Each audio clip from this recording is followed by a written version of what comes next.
All right, so now we're going to move on to terrace grading. This came up last week with Mason, and we were working on a terrace grading. And I realized that sometimes we jump through aspects of projects and we don't really talk about how to actually do this. So the people that don't like AutoCAD too much, you may geek out a little bit, but I'm going to try to not make it too crazy for you until the last slide. When we're looking at river features, we once heard, a lot of us heard Dave Roskin say something like, if you don't know Banksville, you don't know shit. And I don't know that I completely agree with that. But we've noticed that it's hard to identify bankful in locations. And a lot of times there's different depositional features.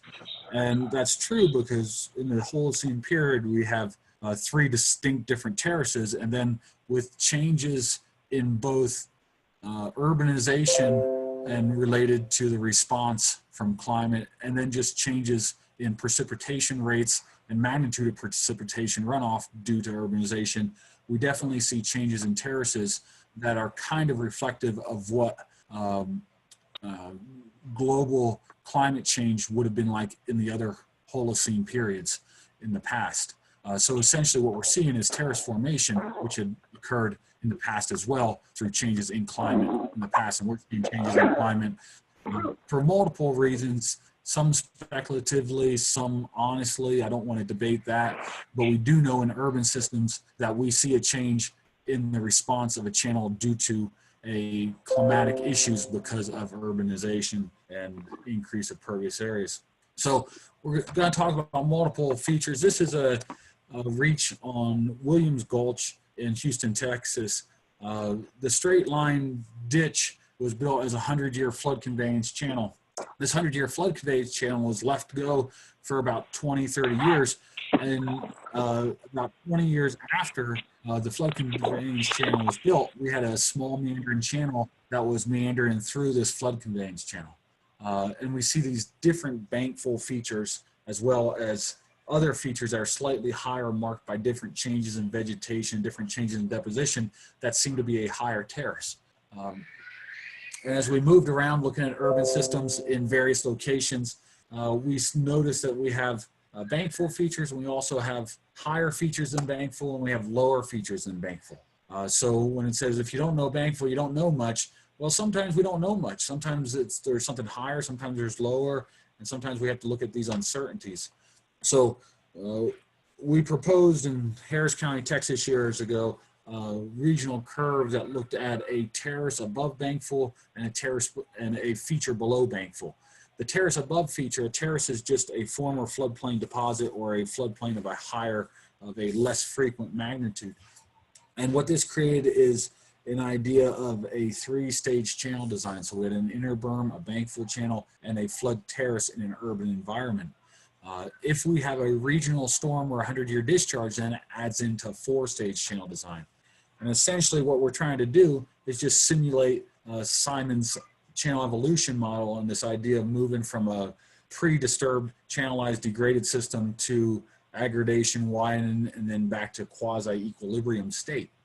So we've seen this in a number of places. A lot of times we'll get locations where we just don't have room to let these channels erode out how much material will be needed before it reaches that quasi-equilibrium state. So then we try to come up with restoration schemes that will work with these 4 different stages of channels or 3 different stages of channels. But it always gets to us when we have to figure out how do we design these different stages of channels. I think the easiest thing is people just like to set straight offsets from them. So the 100-year, we set a bankful channel, and then we offset that for whatever width we need for an urban terrace, and then we offset that for the flood, 100-year floodplain. And as we do that, we end up converging flood flows, and we have high shear stresses because we're taking large quantities of water and we try to turn them right away. So in floodplain interactions, there's a couple of things that if you download this PowerPoint, you'll be able to see some key things, and you can contact me if you want to know. But we're designed to, any range of flow below our maximum design storm. So we're not only designed to the 100-year discharge, that's what the Corps of Engineers has done for years. We're designing to the discharges up to 100 years. So that includes the 1.1, that includes the 2-year, that includes the 5-year, the 25-year. But then how do we do this with different magnitudes of storm with different plan forms and sinuosities? So what we talk about, this is a project in Brampton, Ontario. I saw Ed was on the line today. And we talk about having a bankful channel, but then a slightly more sinuous inner berm channel and a slightly less sinuous flood terrace channel, and then a nearly straight regional discharge or 100-year channel. And in doing this, the process, we have a tutorial on RiverSHARED tutorial on how to build a 4-stage channel design that if you have an interest, we can pass it on to you, or we can pass you off to one of the other guys. I know Joseph has done this numerous times for us because he wrote the tutorial a number of years ago. But essentially what we're doing is creating a 4-stage channel to deal with urbanization in systems. And sometimes we don't need a 4-stage channel. Sometimes we don't need an urban terrace because we can just use a big wide floodplain. But when we're slightly constricted, when we're in urban systems and we have flashy watersheds, those are places where the urban flood terrace will give us relief and give us a place for vegetation to establish on a more frequent basis without having channels get cut off. So in doing that, we have a series of 2 alignments that we create. We create a bankful alignment, we copy that bankful alignment, and then we build that as a flood terrace alignment, but then we change and soften the alignments and the curves and the alignments so the radius curvatures aren't as tight. So the key for the non-CAD users is that we should be having a different dimension, pattern, and profile for all of our major storm events. So if we have a 4-stage channel, we need 4 different dimensions, pattern, and profile for each one of those 4 stages.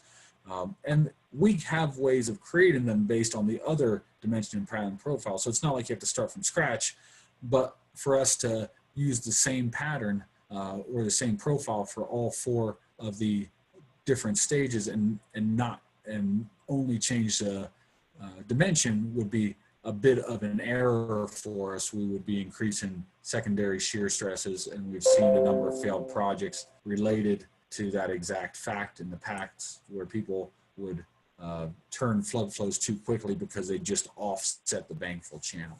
So before we go into scheduling this morning, does anybody have any questions, thoughts, or concerns about flood terrace grading?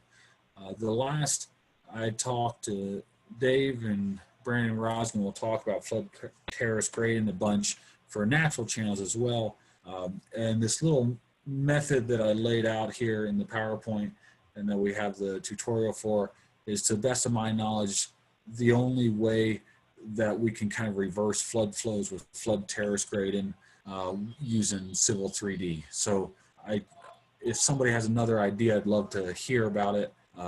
And if somebody has any thoughts or comments about the flood terrace, I'd love to hear about it as well, or questions.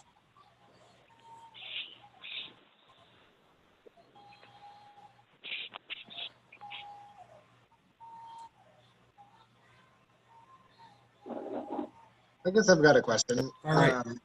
In general, I've always heard of people designing to the 100-year storm, but if we are having a tendency to have very large storms or if weather is less predictable and stuff, is there any concern of not designing to a higher threshold, or is it really just a matter of practicality of just you can only design so far, and so that's the threshold that goes in? Yeah. Well, you have a good question. About 15 years ago, the standard industry was designed as a bankful discharge, and people almost disregarded the 100-year discharge just because they were trying to push a bankful discharge.